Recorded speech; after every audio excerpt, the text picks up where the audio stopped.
Next question says, Assalamu alaikum. I'm sending this as a brother insisting on getting details. He wants to know, is it okay for him to work as a teller in a conventional bank? He will also give away all earnings in charity. He wants to do this job to understand the conventional banking system and transactions, which will help him later on to deal with his career in accounting Islamically. Jazakallahu khaira.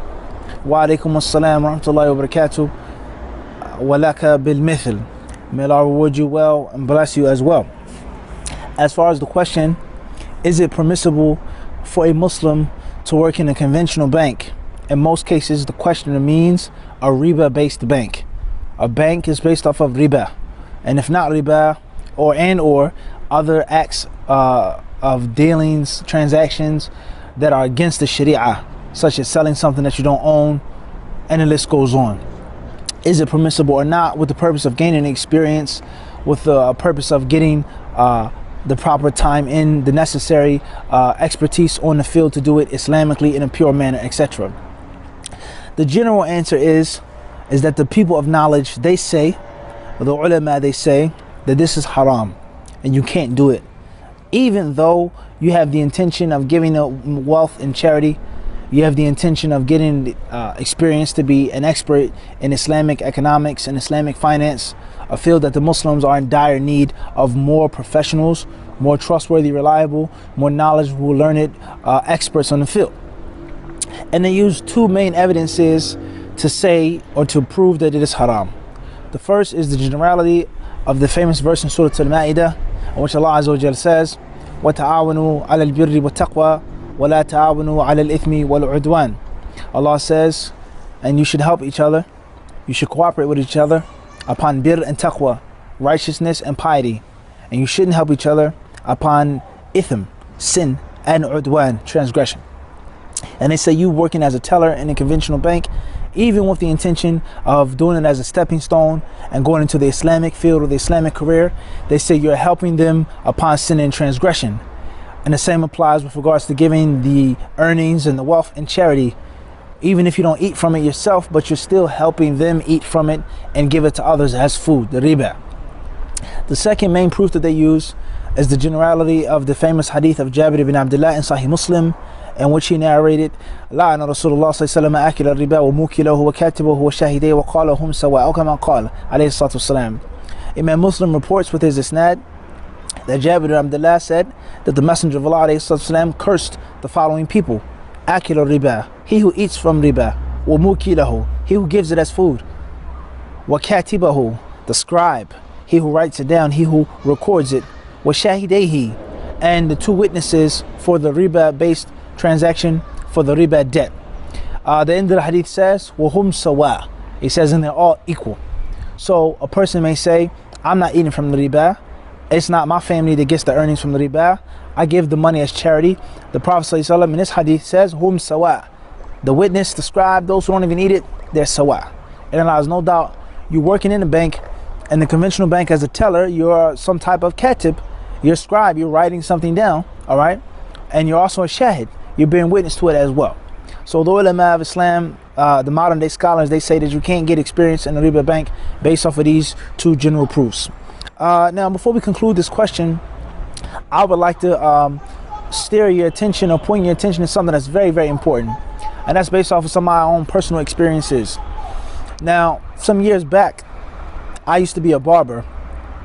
And you can learn how to cut hair. You can be naturally talented. You can be a great barber. But back then, you couldn't become a licensed barber until you went through certain things, certain examinations, certain tests, until you had certain skill sets. There's certain things that you had to learn how to do. So let's make a scenario here. A brother wants to open up a barbershop, or a sister wants to open up a hair salon, which in many cases is a good profession for a Muslim for the following reasons. The first reason, or this simulation of the scenario, is that I want to grow my beard. I don't have to wear tight pants beneath my ankles, listen to music, shake woman's hand, deal with tax. I want to be able to make the salah on time in the congregation. Ramadan, I can take off the entire month if I wanted to, or at least I can work less hours. I can make tarawih, I can make i'tikaf, I can break my fast. the Eid, Jum'ah, no mushkila. And I'm just basically having Muslim clientele. All of the people that come to my barbershop and sit in my chair are Muslims. So I don't have to do nothing that's haram, nothing that's makruh. And bi'idhnillahi ta'ala, I can listen to lectures. I can listen to the recitation of the Quran. When it's slow, when I don't have any heads, I can sit down, open up the Mus'haf, I can read English books.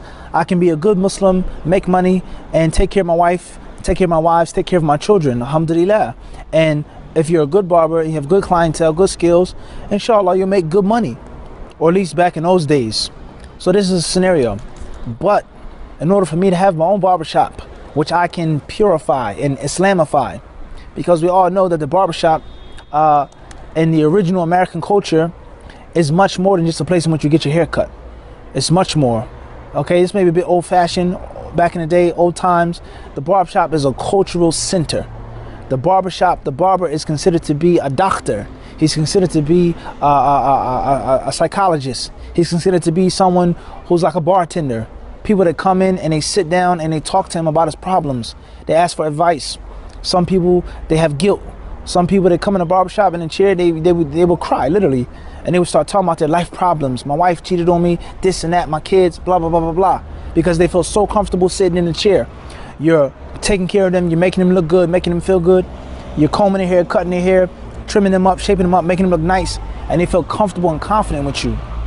The customer has a rapport with the barber, all right? The customer has a tab with the barber, pays once a month, gives tips, etc. So you're much more than just a hairstylist. But you, the barbershop and the barber, you represent, these people, they represent a major part in the society. And the barber is well known with having a clientele. I saw your sons grow up, now they're big. Your little daughter, now she's big, she's going to college. They invite the barber to the graduation. They invite the barber to the funeral. They invite the barber to the family reunion. Okay, the barber is an integral part of the community and of the society. So if that's the case, then there's going to be backbiting.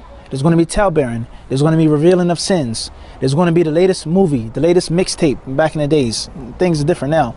But back in the day, it wasn't no iTunes. You didn't buy anything in the Play Store. It was, a tape. Okay, it was the latest mixtape. The hottest thing on the street, they would come play it in the barbershop. All right, the latest fight, boxing fight, they would play it in the barbershop. Pay-per-view, who's fighting tonight? It's Tyson, this one, that one, so on and so forth, all in the barbershop.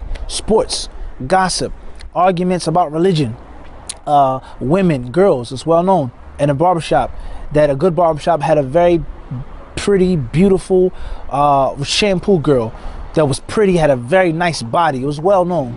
And she was an attraction of the barbershop, and the girls would come to the barbershop and you would crack on the girls walking down the street and talk to them and so on and so on and so forth. It's well known the environment of the barbershop, all right, let alone hairstylists, about women, all right?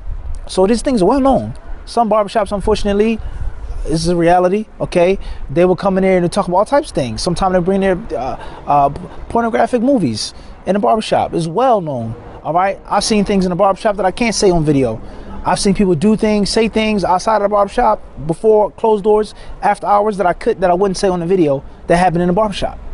So the point is that the barbershop is a major place for things that go against the Sharia, vices that go against the deen. So for there to be a Muslim barber, a Sunni barber, a religious, pious barber, he has to have some type of control of the barbershop. He has to be the general. He has to dictate the tone and atmosphere of the barbershop. We're not listening to that in here. We're not watching that. Don't come in here gossiping. Don't bring that half-naked woman in here. Don't bring those drugs, the alcohol. Don't bring that filthy videotape of this girl doing this, and don't bring that in here. So how can a person do this if he doesn't own a barbershop? If he doesn't control and run the barbershop? How can you shut down and go to the Jama'ah, come back, Eid, Ramadan, fasting? Nobody's talking about sports and gossip. How can you do that unless you own a barbershop? How can you own the barbershop if you don't have a barber's license? If you don't have a barber's license? And how can you get a barber's license, I'm talking about back in the days now, unless you learned all of the skills of a barber, including shaving a man's face with a straight razor. You have to learn the muscles of the face, the different veins in the face, the different dangerous parts. If you cut someone where they would bleed to death. You have to learn the skin types, the different sicknesses and illnesses of the skin, the hair bumps, how to remove an ingrown hair bump, and the list goes on. Ingrown hair from a bump with the hot towel on the face. You can't say it's haram. I can't shave a man's beard. The Prophet ﷺ told us not to shave our beards. I can't do it to someone else. You can't become a licensed barber, a certified barber, unless you learn and master, not just learn it, but you have to master the skill of shaving the face. Back in the day, I don't know how things are now, you had to be able to trim a woman's eyebrows, okay, with a straight razor. You had to be able to give a woman a haircut.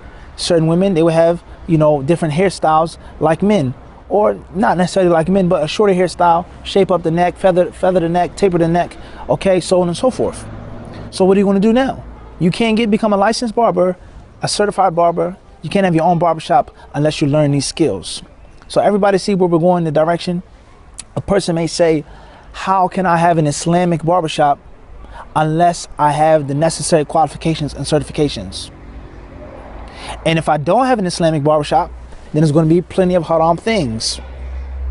And being a barber, based off what I mentioned, is a reason behind much good for the Muslim. The salah, the jama'ah, the hijab, all of the things. I can avoid working in a haram place.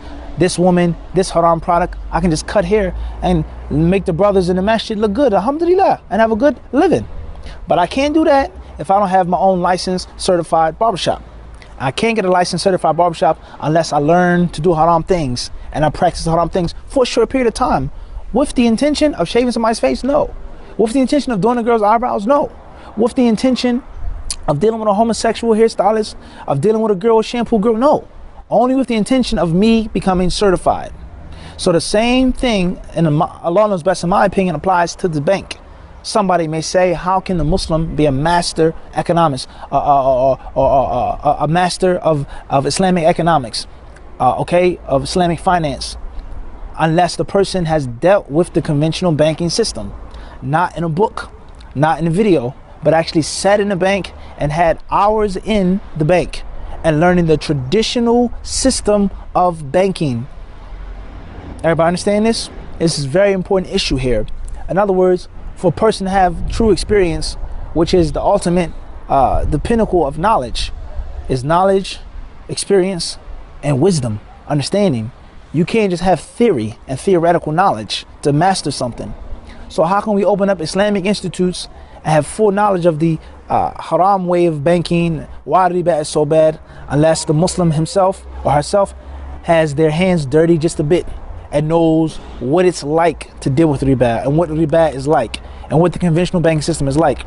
And there's no doubt America or the UK, wherever you go, or the modern Western countries, even in the Eastern countries, there are many things of the modern banking system that are virtues, that are good things. And the people, they do help the people out. And obviously we have things that go against the Sharia, even if it seems good to the people, but the modern system, it works smoothly. Financing a car, a house, leasing, mortgaging, and the list goes on. And obviously there are many problems as well, but I'm trying to make a point. And that is to Islamify the banking system, to take all of the virtues of the haram bank and then put them in the Islamic environment and do away with the haram things, the bad things. How can a person do this if he doesn't have the necessary knowledge and experience? So I'm not saying it's permissible to get the experience with the intention of doing away with the money, giving it as charity. What I'm trying to do is just bring to your attention the seriousness of this issue, especially in a country in which the Muslims are minorities. The Muslims are minorities. Barbershops, beauty salons. How can a sister look nice for her husband if she can't go to an Islamic beauty salon in which it's covered up? There's no men. There's no lesbians.